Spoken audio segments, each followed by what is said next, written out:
Вот как выглядит в опущенном состоянии, когда колесо стоит.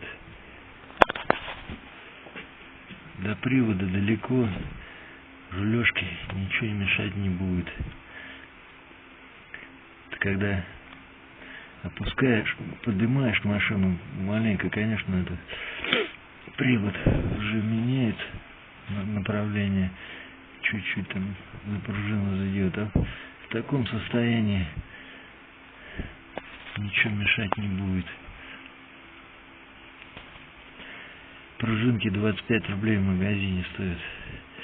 В принципе, ее можно и за это ухо вот на амортизаторе одеть, и никуда она не денется. И также на проволоку не обязательно приваривать кронштейны там какие-то.